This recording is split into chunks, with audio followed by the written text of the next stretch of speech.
Now, in the 1970s, as I'll kind of get into more specifics later, there was this fear amongst the more conservative elements of the Guatemalan marimba gatekeepers, for lack of a better word. And it's the idea that because of these popular bands, as the Internacionales Conejos and other groups, there was this fear that they were losing their national symbol, they were losing the Guatemalan-ness. And a composer and band leader by the name of Lester Godinez developed this term, marimba de concierto. And you'll notice the difference right away. This is a particular ensemble from the Universidad de San Carlos in Guatemala City.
That was the very end of a tone poem by arguably Guatemala's most famous composer, Jesus Castillo, called Fiesta de Pájaros. And I'm sure you noticed right away, the concert black, tuxes, all the audience is sitting down. This was kind of the idea behind Marimba de Concierto. It was kind of a way of rescuing, Lester Godinez uses that exact phrasing, rescuing and preserving the marimba from groups like people that I work with. So you have this very large sphere of very different styles of marimba, and that's kind of where the marimba orquesta is kind of out.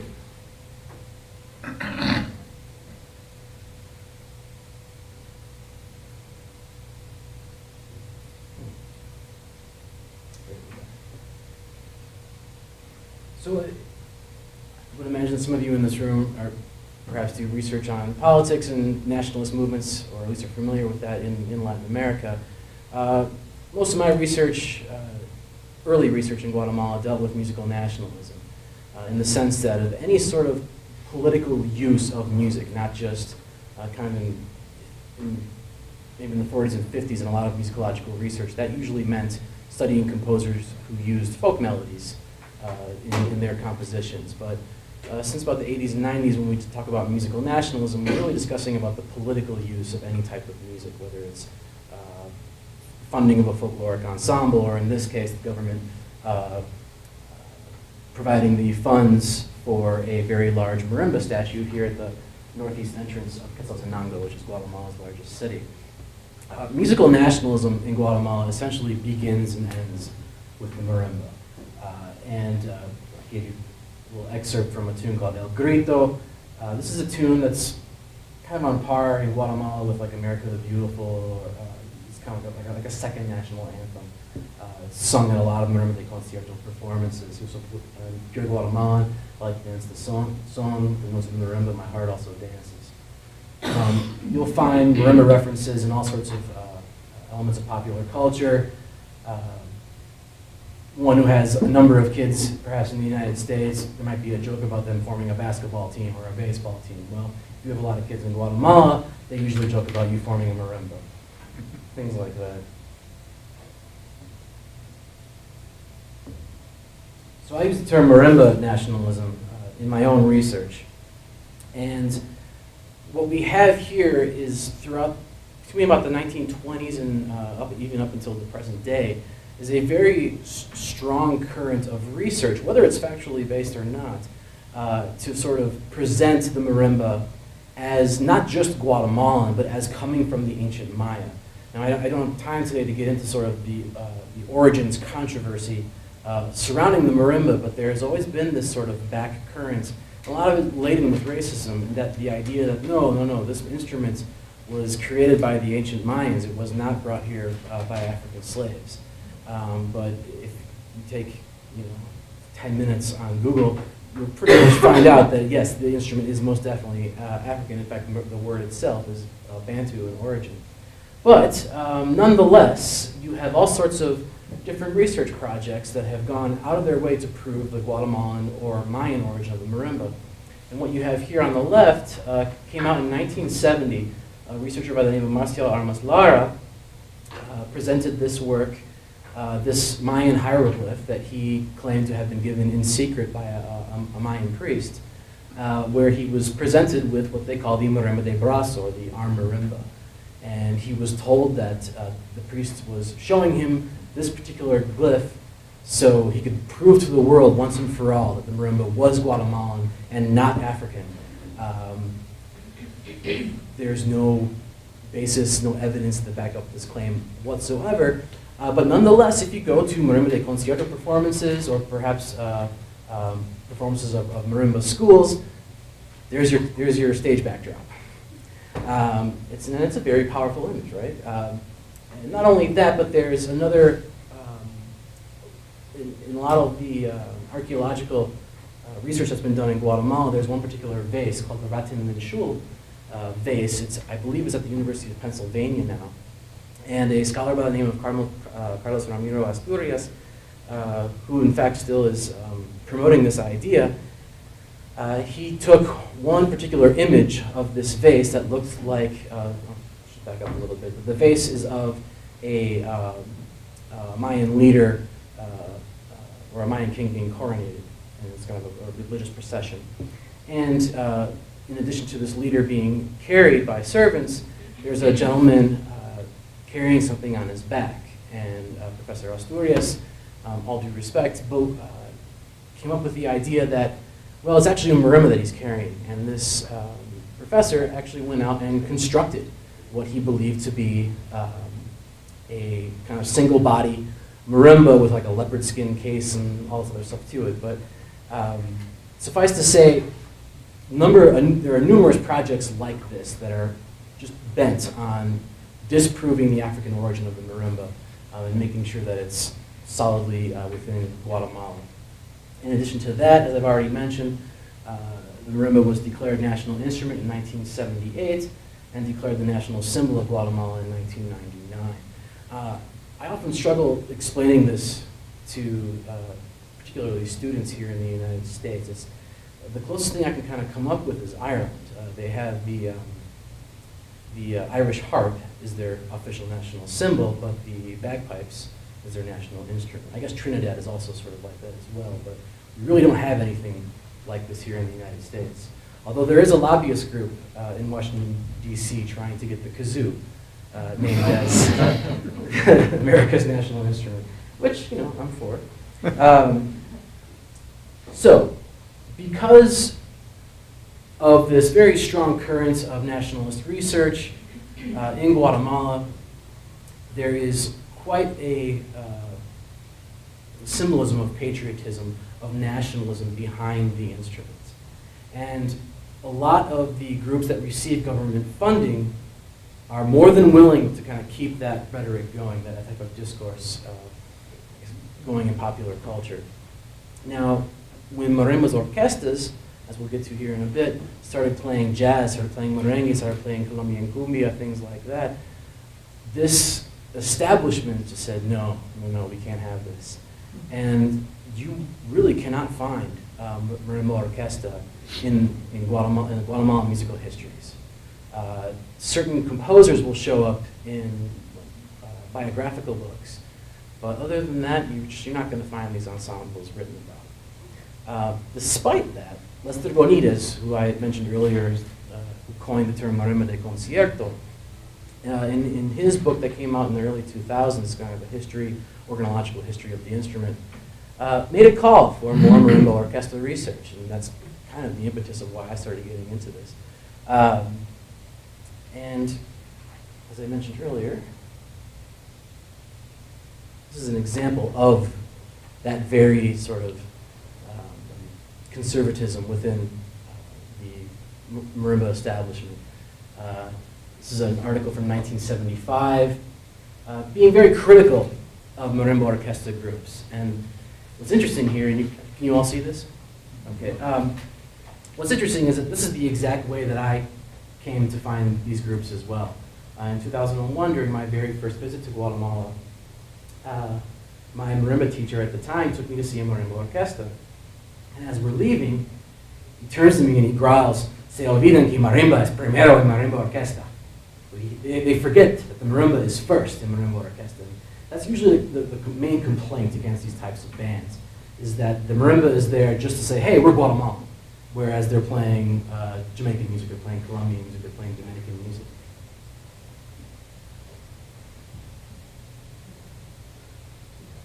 Okay, moving right along. So in the 1920s,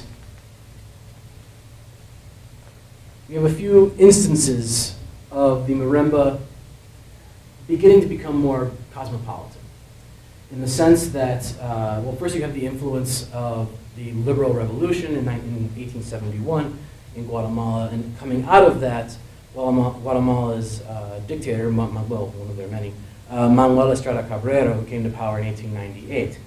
Now, Manuel Estrada Cabrera was from Quetzaltenango, which at the time was Guatemala's largest city, very much in kind of the center of the coffee industry, which pretty much was Guatemala's main exporter at the time. Now, Manuel Estrada Cabrera was obsessed with the idea of creating a modern Guatemala. And he based a lot of his philosophies on the Greek goddess Minerva. And you will see temples, the Minerva temples in Quetzaltenango. You'll see a couple of them in Guatemala City as well. But this idea of creating a modern Guatemala, of one that could stand up to other nation states. And to create that sort of symbolism of a modern Guatemala, you have to have the flag, the national flower, the national symbol, all sorts of the various signs that we tend to notice as that of emblematic of the nation states.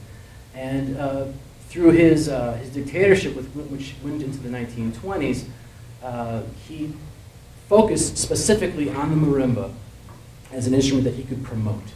And it's in these first couple of decades that you see marimba ensembles traveling to Europe, mostly to Spain, but also to the United States. I believe it's 1908 is the very first marimba recordings that we know of. The Hurtado family, also from Quetzaltenango, were in the United States in 1908 and returned in 1915, recording something like 30 different melodies that you can really only find on 78s now for RCA Victor. But going along with this notion of modernism, you also have a focus on foreign investment. So I already mentioned the coffee industry, but also, as what many of you probably in this room know, of United Fruit Company.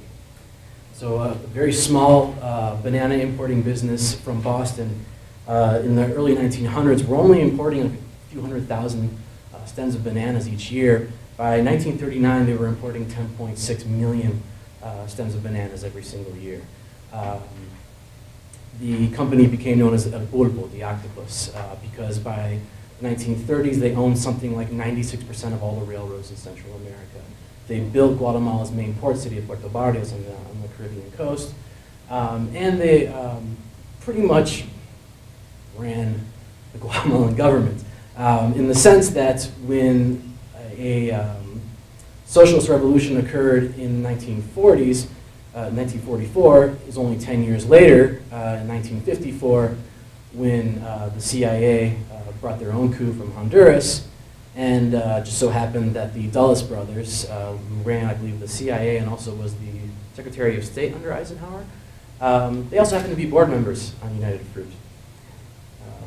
But anyways, United Fruit, in their octopus-like hold on Guatemala, had steamships traveling between Havana, New York City, New Orleans. They're called the White Fleet from the color of all their ships.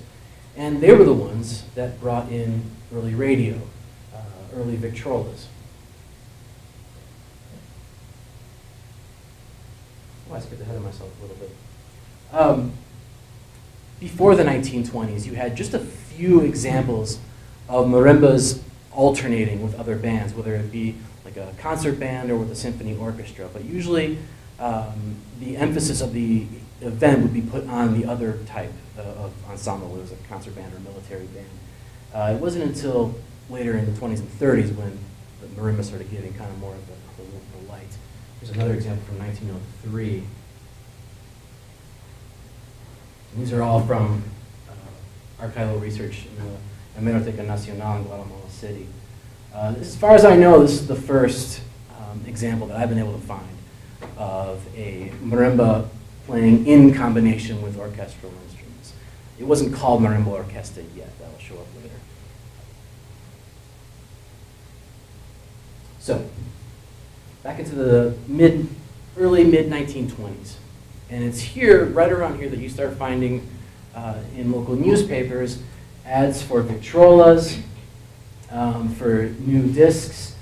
I have not been able to find the boxtrot called Opium, but also advertisements for where people would get together either in trade schools or other sort of like large listening areas and just listen to radio concerts from the United States or from Cuba. And a lot of these Victrolas could be found at high-end department stores like this place called El Centro de Sport on Sexta Avenida in Guatemala City. Many of you are familiar with Guatemala City, but Sexta Avenida is sort of the high street. After many years of being pretty downtrodden, it's coming back now. They've made it pedestrian only. It's actually really gorgeous. And the building that Centro de Sport is still there.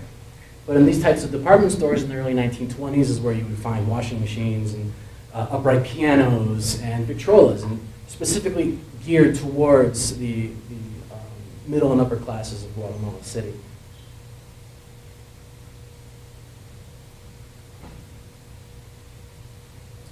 So also at this time, getting into the mid-20s and late 30s is when you have jazz showing up. Along with the Victrolas, you're getting operas from Puccini and Rossini, you're getting the Paul Whiteman Jazz Band, you're getting polkas and other type of John Philip Sousa marches are also very popular around this time, and they're all showing up in Guatemala. And you begin to see these marimba ensembles alternating with other types of bands. And this is from 1924 at the Grand Royal Hotel of a jazz band called Chicken Nest. And unfortunately, I have been unable to find any recordings of these early Guatemalan jazz bands. It's something that's on my list. In addition to hotels, restaurants, things like that, you have private clubs, and a lot of these are still in existence today in Guatemala. Club Guatemala, Club Americano, Club Alemán, where they would have tea parties, kind of black tie affairs, where these marimba groups would alternate with either symphonic groups or jazz bands. And speaking of jazz bands, you'll have to excuse the quality of this photo. This is a digital photograph in the National Newspaper Archives where they don't allow in, you can't take flash or anything like that. So some of them aren't very good quality. But you can see with these jazz bands, this is very much kind of in the early Dixieland style. You'll have a banjo, this gentleman here is holding a violin, a couple saxophones, and even a tuba. There's another violinist right here. And kind of the early trap kits. This next one's a little bit better. So this is National Jazz Band, and this is Jazz Band Guatemala. See here, there's the banjo again. A couple more saxophones, trombone, and trumpet. Fiddle.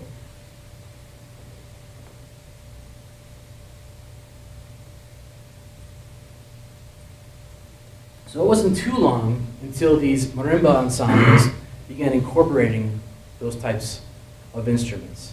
Now this would be just kind of where it's just starting. The very first wind instruments to be involved in marimba bands was the saxophone. This very large sphere of very different styles of marimba. And that's kind of where the marimba orquesta is kind of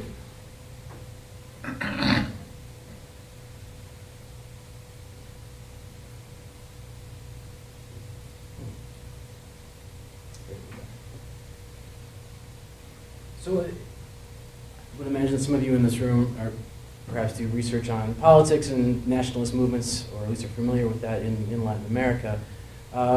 Most of my research, early research in Guatemala, dealt with musical nationalism, in the sense that of any sort of political use of music, not just kind of maybe in the 40s and 50s in a lot of musicological research, that usually meant that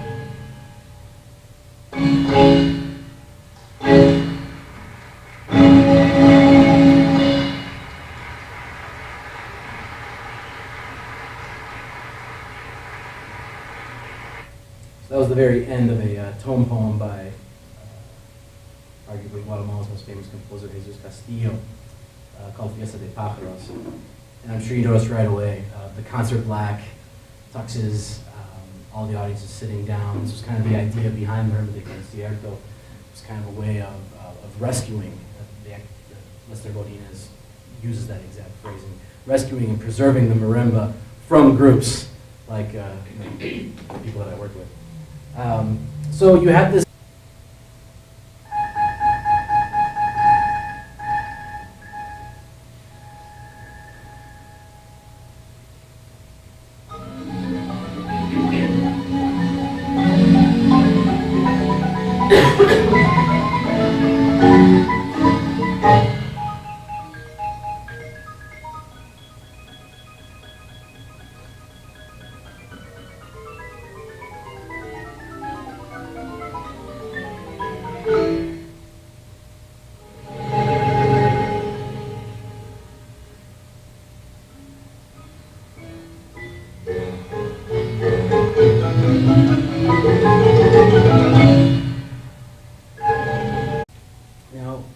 in the 1970s, as I'll kind of get into more specifics later, there was this fear amongst the more conservative elements of the Guatemalan marimba gatekeepers, for lack of a better word.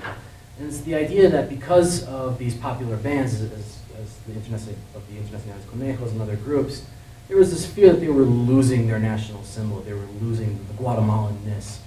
And a composer and band leader by the name of Lester Godinez developed this term, marimba de concierto. And you'll notice the difference right away. This is a particular ensemble from the Universidad de San Carlos in Guatemala City.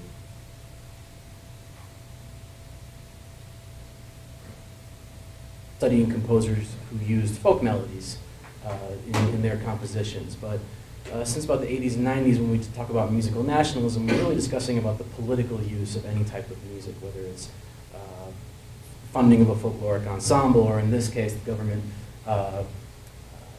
providing the funds for a very large marimba statue here at the northeast entrance of Quetzaltenango, which is Guatemala's largest city. Musical nationalism in Guatemala essentially begins and ends with the marimba. I gave you a little excerpt from a tune called El Grito. This is a tune that's kind of on par in Guatemala with like America the Beautiful. It's kind of like a second national anthem. It's sung at a lot of marimba de concierto